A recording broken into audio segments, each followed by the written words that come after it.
Hi there, happy hump day and welcome to Wednesday. Balance, equilibrium.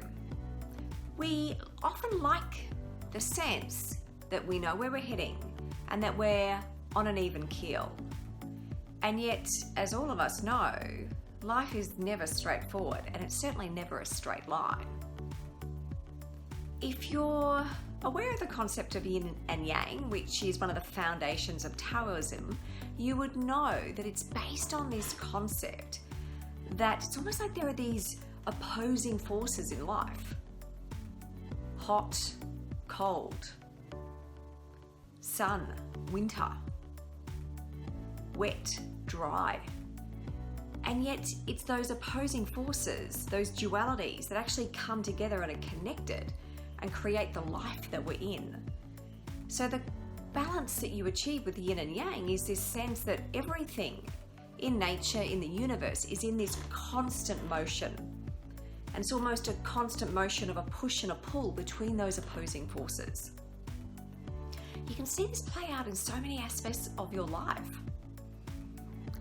For some people, you'll know that there's that inner sense, that need to spend time alone.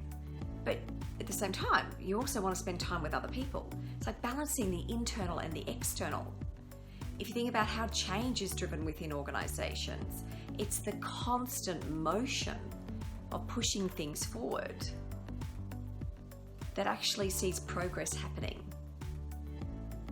So how do you apply this concept? What can it actually mean for you? What does the opposing forces or the polar opposites that operate in your life, what does that mean for you? So when you think about it, think about the context of change. When you're changing, you're shifting, or you might even be breaking something, and so that equilibrium is getting destabilized. You're going to initially feel discomfort and maybe a tendency to yearn for what's familiar.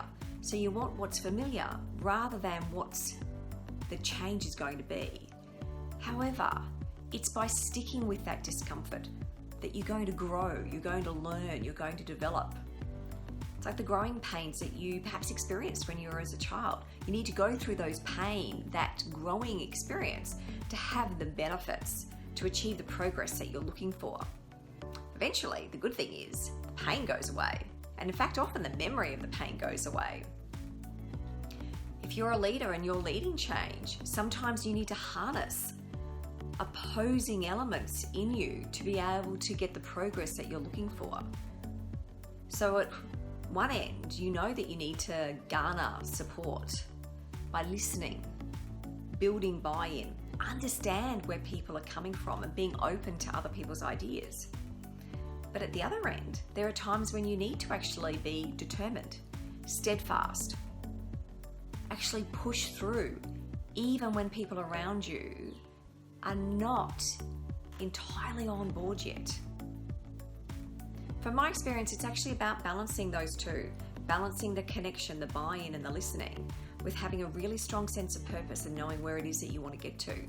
You're using contrasting leadership styles to create the necessary equilibrium that you need to be able to achieve success. There's a Latin phrase which means gentle in manner, resolute in deed.